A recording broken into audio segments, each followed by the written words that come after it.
The voice of sharing. 旅人ASEAN.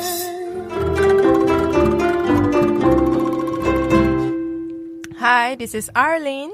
Hi, this is Gowri. Hi, this is Fadzli.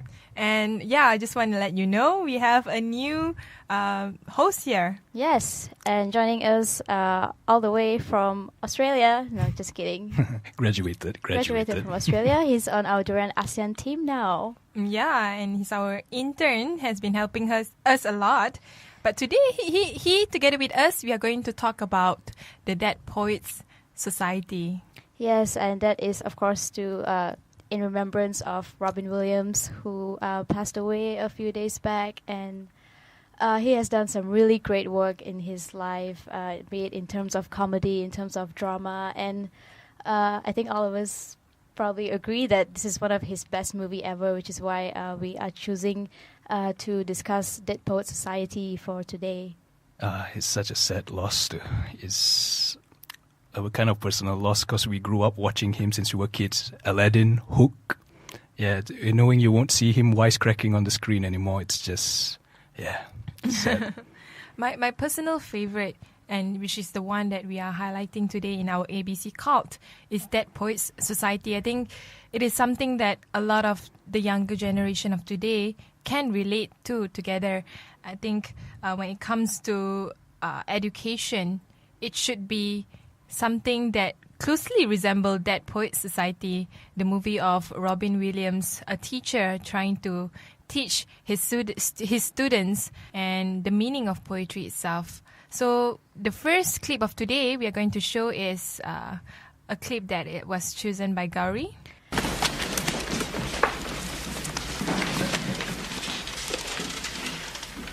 We don't read and write poetry because it's cute. We read and write poetry because we are members of the human race, and the human race is filled with passion. Medicine, law, business, engineering, these are noble pursuits and necessary to sustain life. But poetry, beauty, romance, love, these are what we stay alive for. To quote from Whitman, "Oh me, O life of the questions of these recurring, of the endless trains of the faithless, of cities filled with the foolish, what good amid these, O me, O life?" Answer, that you are here, that life exists and identity, that the powerful play goes on and you may contribute a verse. The powerful play goes on and you may contribute a verse. What will your verse be?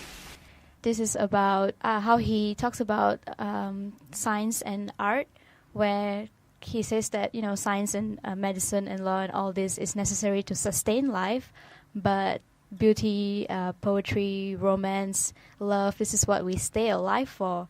And I think that it's so beautifully put that way, and it comes in handy for me because as an arts major, people always ask me like, oh, why do you choose arts? Why don't you do medicine or law or something? Like, isn't that safer? Isn't that more important and all? And then I could just easily quote from this movie and tell them that, this is the case. Yeah, maybe it's important to do medicine, to do law and all that, which, like John Keating put it, is important to sustain life. But what are you staying alive for? You're not staying alive just to practice law or medicine. It's got to be something more than that. And when it comes to art, it's definitely it goes back to your soul. I feel like when you listen to your heart and you actually follow it, that's when you're really nourishing your soul, and that is, I think, a lot more important than just going about doing it in the conventional methods. Art is more important than science. I know science is very important when it comes to, understanding the physical world and how it works. But when it comes to human beings, how we create meaning, I think it's through arts. It's not through science. Because in arts, even in science, theoretical physics, for them, to understand the physical world is to embody the spirit of art in them. So you don't simply just, understand it in drier means, but you actually use your imagination what the world outside the universe would be. That's how they understand the universe and space. I think Sheldon Cooper would disagree with that, but I agree with you. And also, as Albert Einstein once said, imagination is more important than knowledge. It all goes back to the creative part of yourself, even the way you think. You don't just when you use just one side of your brain. We all know that it's not really efficient. It's when you use both sides and you get that, you use that synergy power, and then it's easier for you to pick up things and all. I think it's important to say that it's not. I don't think it's right to say that science is more important than art, though. I think they're both equally important because, like John Keating says, the science stuff, business, law, all that stuff, I'll just put them all under science. Those are important to sustain life, and without sustaining life, you can't have art. Art is a way for the human soul to express itself, our imagination. I mean, you see. It's one way how we express things that we can't easily speak of. Whether it's just a simple painting or poetry, something you put into words, is all about what you feel inside. This beautiful thing you just have to show. You have to put out there. Now, Mr. Pitts. It's a rather unfortunate name. Mr. Pitts. Where are you? Mr. Pitts. You open your hymnal to page 542, read the first stanza of the poem you find there. Did the virgins to make much of time? Yes, the one. Somewhat appropriate, isn't it? Gather ye rosebuds while ye may. Old time is still a-flying. And this same flower that smiles today, tomorrow will be dying. Thank you, Mr. Pitts. Gather ye rosebuds while ye may. The Latin term for that sentiment is carpe diem. Now, who knows what that means? Carpe diem. That seize the day. Very good, Mr. Meeks. Meeks. Another unusual name. Seize the day. Gather ye rosebuds while ye may. Why does the writer use these lines? Because he's in a hurry. No. Ding! Thank you for playing anyway. Because we are food for worms, lads. Because believe it or not, each and every one of us in this room is one day going to stop breathing, turn cold, and die. I'd like you to step forward over here and peruse some of the faces from the past. You've walked past them many times. I don't think you've really looked at them. They're not that different from you, are they? Same haircuts, full of hormones, just like you. Invincible, just like you feel. The world is their oyster. They believe they're destined for great things, just like many of you. Their eyes are full of hope, just like you. Did they wait until it was too late to make from their lives even one iota of what they were capable? Because you see, gentlemen, these boys are now fertilizing daffodils. But if you listen real close, you can hear them whisper their legacy to you. Go on, lean in. Listen, you hear it?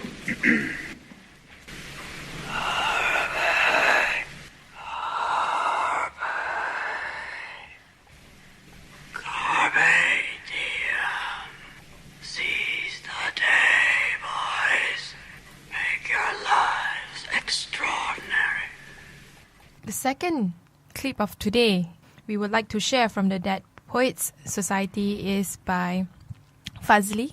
Right. So this is the Carpe Diem scene, Seize the Day. So for Game of Thrones fans, this entire scene narrowed it down to just one simple phrase for me. And all of you know it, I'm sure. Valar Morghulis. All men must die. So in this scene, John Keating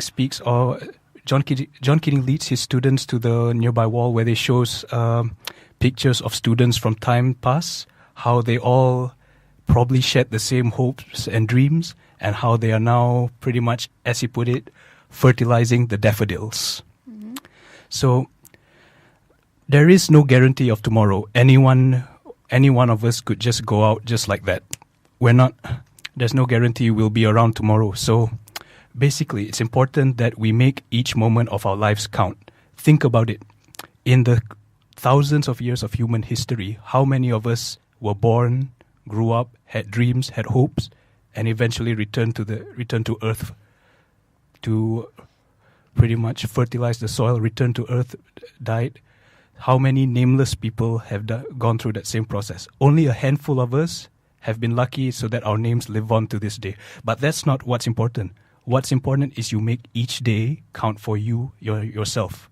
make each day special to you, because at the end of the day, what matters is that you have lived it. Yeah, so hence the meaning of carpe diem, seize the day. I totally agree with that. I think every day when we live our life, it should be as if we are living the last day of our life, how we want to celebrate living life and appreciating the moment in time instead of thinking about the future or about the past. I think the past and the future should not be the reason why we think the present is not a gift. I think when it comes to the present, from what I understood from the movie Dead Poets Society, it should be something that you are proud of your life. It doesn't mean that you have to achieve certain recognition where they imprint your name in some certificate or awards, but I think it should be something that you feel that your life is well lived, that you feel proud of your life when you are in your deathbed. At the end of the day, it's you who has to be satisfied with your life, no one else. And I think that goes back to the character of Neil as well. Mm-hmm. And actually, I like to tell people that... Spoiler alert. No, well, I'm sure everyone has seen Dead Poets Society by now. And I usually like to tell people that this movie kind of sums up my life because of Neil's character, because he wanted to get into drama, he wanted to do theater, but his parents were so adamant about him becoming a doctor. Just how ironic is that?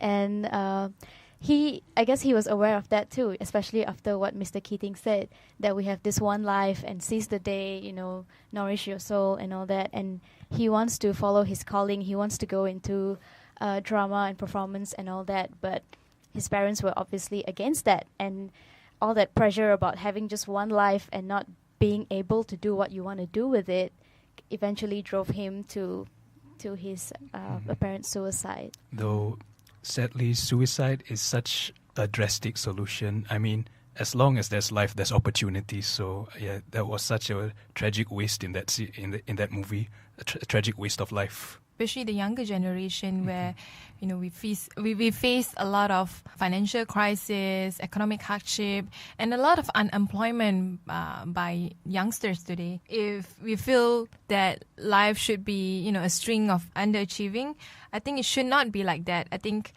when it comes to living a life that you should be proud of, should be something that you should seize it. Should just take control of it, regardless how society think of you. How important is that objective? Question 1 rates the poem's perfection. Question 2 rates its importance. And once these questions have been answered, determining the poem's greatness becomes a relatively simple matter. If the poem score for perfection is plotted on the horizontal of a graph... Mr. Keating, they made everybody sign it. Anderson. You gotta believe me, it's true. I do believe you, Tom. Leave, Mr. Keating. But it wasn't his fault. Sit down, Mr. Anderson. One more outburst from you or anyone else, and you're out of this school. Leave, Mr. Keating. I said leave, Mr. Keating.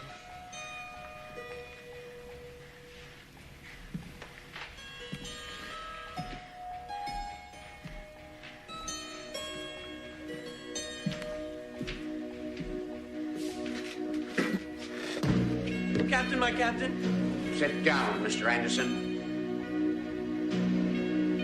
You hear me? Sit down. Sit down. This is your final warning, Anderson. How dare you? You hear me? Oh, Captain, my captain. Mr. Overstreet, I warn you. Sit down. Sit down. Sit down. All of you. I want you seated. Sit down. Leave, Mr. Keating.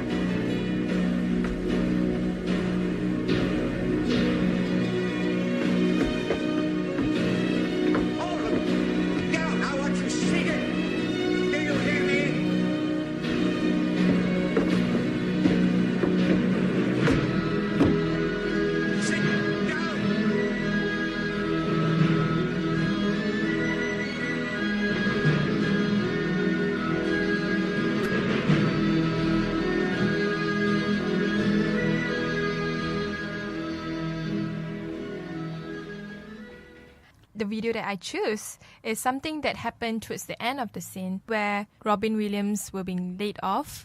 he acted as a teacher, and a lot of the students there were so distraught by it, and they were so sad that one of the students who stood up and stand on the table, and he said that, "Oh, captain, my captain."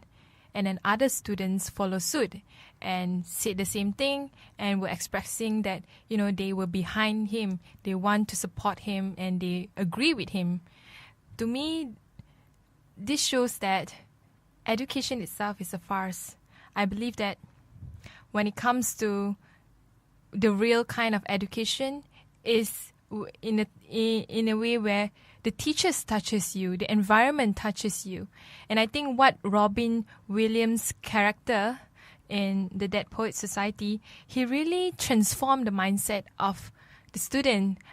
If I want to put it in the Indonesians' president election, they would call Jokowi would call it revolusi mental, and or a mental revolution. To me, the real kind of education is something that you acquire without having to go through this formalization of, structure and curriculum.